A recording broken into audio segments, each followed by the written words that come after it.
నమస్కారం గురుగారు. హరి ఓం. ఒక్కొక్కసారి మనం అనుకున్న పనులు జరగనప్పుడు, ఎంత ప్రయత్నించినా జరగనప్పుడు కొంతమంది అంటూ ఉంటారు, బాగా నజర్ పడిందేమో ఈవిల్ ఐ అని. ఇప్పుడు ఏదైతే ఎక్కువగా ట్రెండ్ అవుతుందో నజర్ పడిందేమో, లేదా నీ పైన ఎవరో చెడు ప్రభావం పడేలాగా ఏ బ్లాక్ మ్యాజిక్ దుష్ట శక్తుల ప్రభావం చూపిస్తుంది అని ఈ విధంగా మాట్లాడుతూ ఉంటారు. అలాంటివి ఏమి ఉండవంటారా? నమ్మకంతో వాటిని జయించచ్చు అంటారా? Everything the thought power.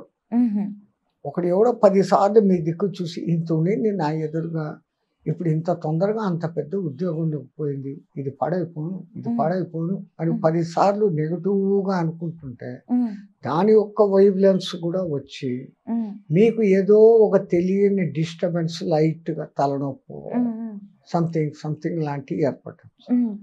అది ఏర్పడిన వెంటనే వాళ్ళు ఎవరో ఏమో నాకు చేసినారు అన్న భావన మీలో పెరిగింది అనుకోండి, అది ఇంకా పెరిగిపోతుంది. చలో జో కుచ్ భీ హో గయా ఏ తో మామూలీ హై అప్నే ఆప్ ఏమో అన్నారులే, నేనే బాగా అయిపోతుంది అని మనకు మనం పాజిటివ్లోనే థింక్ చేసినప్పుడు ఈ నెగిటివ్ అంతా మన మీద పనిచేయదు. ఉన్నాయి, దేవుడు ఉన్నాడు అంటే దెయ్యము ఉంది. కానీ ఈ కలియుగంలో అంతంత ప్రయోగాలు చేసేవాళ్ళు ఎవరు లేరు, అంత శక్తిమంతులు, అంత సాధన చేసేవాళ్ళు లేరు. వాటికన్నిటికీ చాలా చాలా నియమాలు పాటించాలా, చాలా కష్టపడాలా. అంత కష్టపడి సాధించి ఏం చేసుకుంటాం? దాంతో ఒకళ్ళిద్దరి మీద ప్రయోగిస్తాం, పని చేయకపోతే అది మళ్ళీ వాడి మీద పడి వాడే పడైపోతుంది. శక్తులు పొందేకి ప్రయత్నం చేయకూడదు. ఏదో శక్తులు మనల్ని పాడు చేస్తున్నాయని భయము పడకూడదు. ముందు మనలో మనకు హిమ్మత్ ఉంటే అది రాదు. మనం పిలిస్తేనే కదా ఎవడైనా మన ఇంట్లోకి వస్తాడు, మనం పిలవకపోతే ఏమొస్తాడు? ఈ ప్రశ్న అడగడానికి ఎందుకు నాకు అవసరం అనిపించింది అంటే గురుగారు, బయట ఈ తరంలో పిల్లలు చాలా మంది కూడా భక్తి ఎంత పెరుగుతుందో అంతే భయం కూడా పెరుగుతుందన్నమాట. భక్తిని ఎలా అయితే పెంచుకుంటున్నారో భయాన్ని పెంచుకుంటున్నారు. ఏదో జరిగిపోతుంది, నెగిటివ్ ఎనర్జీ ఉంది, మనల్ని ఏదో ఎఫెక్ట్ చేస్తుంది అని చెప్పేసి చాలా భయపడుతున్నారు. కానీ మీ జవాబులో నాకు ఏమర్థమైంది అంటే, నమ్మకం విశ్వాసం ఉన్నప్పుడు అదొక షీల్డ్ లాగా, కవచం లాగా పనిచేసి ఏ నెగిటివ్ ఎనర్జీ, ఏ దుష్టశక్తి మనల్ని తాకని కూడా తాకలేదు అని అర్థమైంది. నేను దీన్ని నమ్ముకున్నాను, ఇది చేస్తున్నాను, నాకు నెగిటివ్ ఎనర్జీ నా మీదకి రాదు అన్న టోటల్ కాన్ఫిడెన్స్ మీలో ఉంటే that will make a shield around you. నీ చుట్టూ ఒక రక్షణ కోసం అదే ఏర్పాటు చేస్తుంది. You can able to. అందుకే మేము అక్కడ చెప్పేది always think positive, no negative. చాలా చక్కగా చెప్పారు గురుగారు. ఒక స్టూడెంట్స్ మామూలుగా చదువుకునేటప్పుడు స్కూల్లో టీచర్స్ కానివ్వండి, ఇంట్లో తల్లిదండ్రులు, బయట గుళ్ళల్లో గురువు గారు చెప్తూ ఉంటారు, అమ్మ మీరు రాత్రంతా చదవడం కాదమ్మా, పొద్దున ఒక 4 లేచి చదవండి, బాగా గుర్తుంటుంది అని చెప్పేసి అంటారు. ఎందుకు అని అంటే అది బ్రాహ్మీ ముహూర్తం అని చెప్పేసి అంటారు. దానికి మీరు ఏం వివరణ ఇస్తారు గురుగారు? ఎందుకు బ్రాహ్మీ ముహూర్తం? అసలు దాని యొక్క విశిష్టత ఏంటంటారు? మీ ఇంగ్లీష్లోనే చెప్పాలంటే early to get early to bed early to get up అనే పద్ధతి వాళ్ళు అంటుంటారు. రౌండ్ అబౌట్ 8:30, 9, 7 o'clock అంతా భోంచేసి 1 గంట అటు ఇటు తిరిగి 8:30, 9కు పడుకుంటే అప్ టు 3:34 అంటే మ్యాక్సిమం 6 hours ఒక మనిషి నిద్ర సరిపోతుంది. ఆ బ్రహ్మ ముహూర్తము అనేది ఉత్తరం నుంచి గాలులు వస్తుంటాయి, సౌండ్స్ ఉండవు, ప్రశాంతంగా ఉంటుంది. ఆ టైంలో మనం అప్పుడే నిద్ర లేకపోయి నుంచి లేచి స్నానం చేసి ఉంటాం కాబట్టి నిద్ర మప్పు బయటికి వెళ్ళిపోతుంది, ఫ్రెష్గా ఉంటాం. మైండ్ నైట్ అంతా పొందిన అలసట తీరిపోయి will be in active and energetic మూడ్లో ఉంటాం.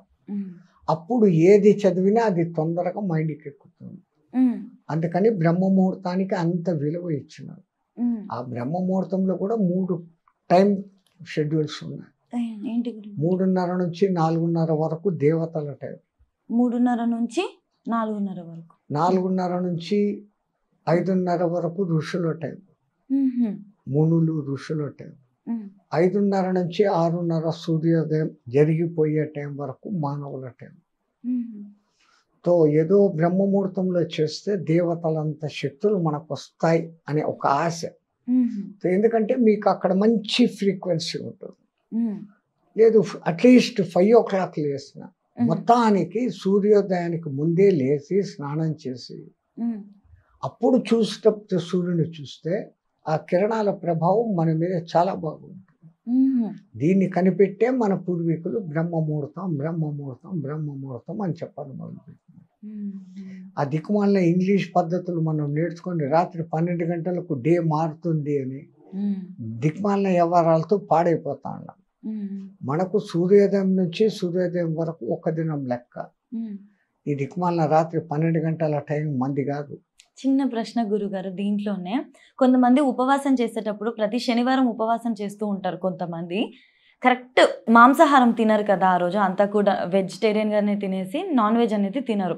12 అవ్వగానే సాటర్డే అయిపోయింది అని చెప్పేసి ఇమీడియట్గా నాన్ వెజ్ తింటూ ఉంటారు. అది మన పద్ధతేనా గురుగారు? అలాగా 12 నుంచి 12కి ఉపవాసం అనేది ఫాలో అవ్వడం? ఆహారపు అలవాట్లను నేను అంత బలవంతంగా చెప్పను, కానీ ఎవరికి ఇష్టమైన ఆహారాలు వాళ్ళది.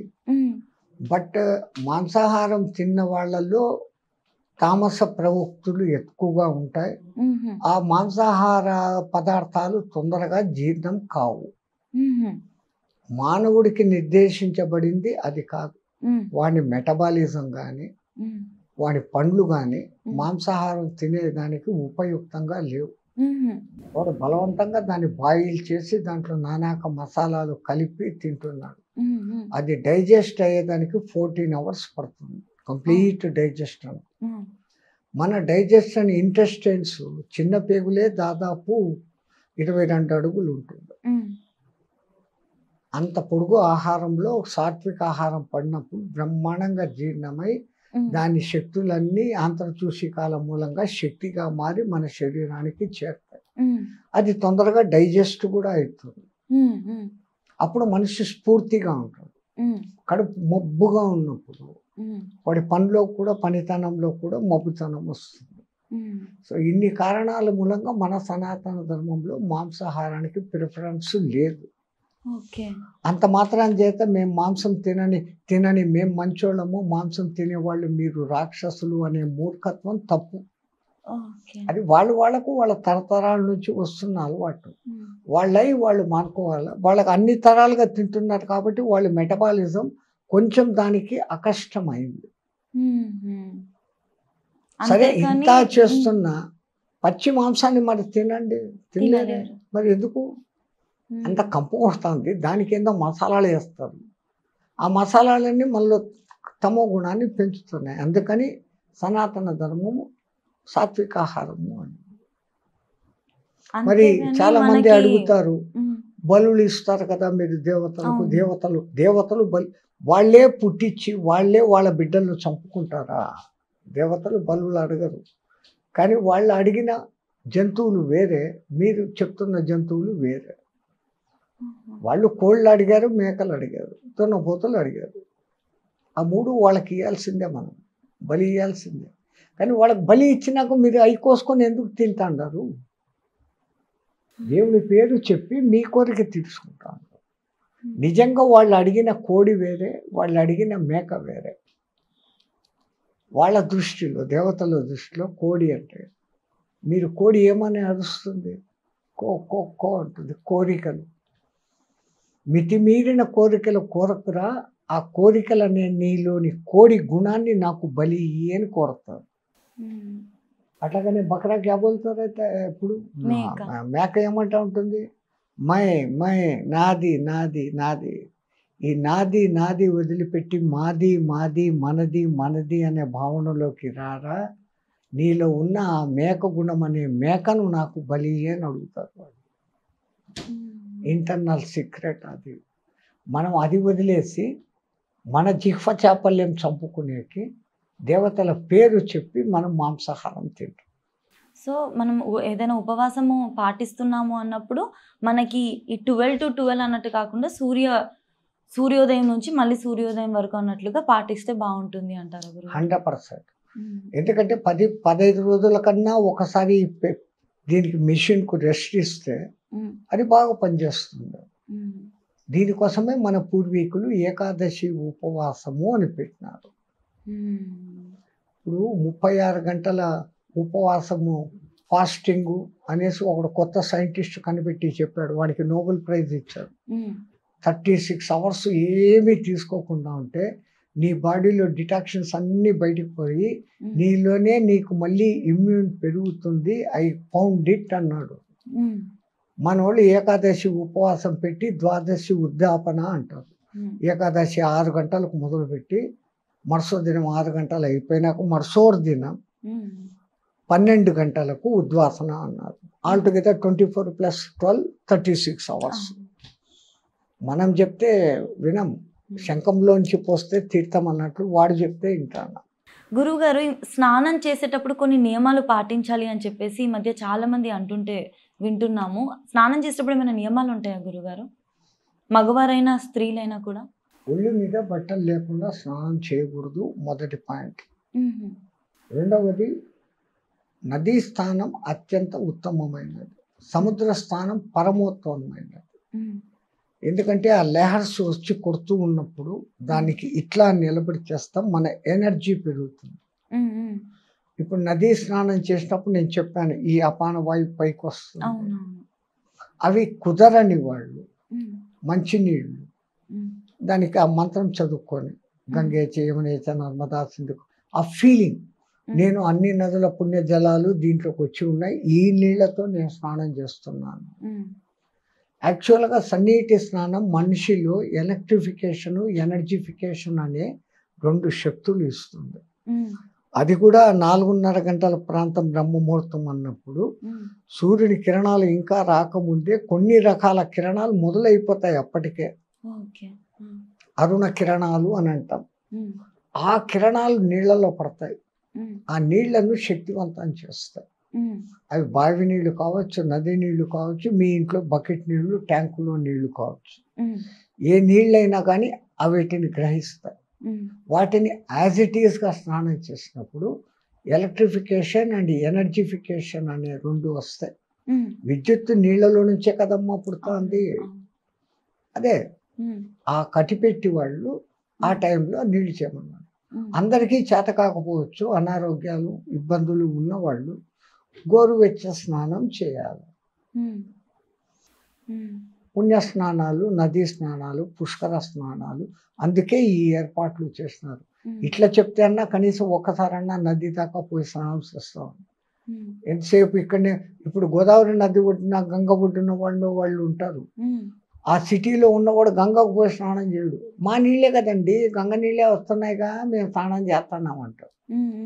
కానీ ఈ పైపు నీళ్లు, కుళాయి నీళ్లతో చెంబుతో పోసుకునే నీళ్లకు నిరంతర ప్రవాహంగా పారే ఆ నదీ స్నానం చేసినప్పుడు దాంట్లో శక్తులు వేరేగా ఉంటాయి.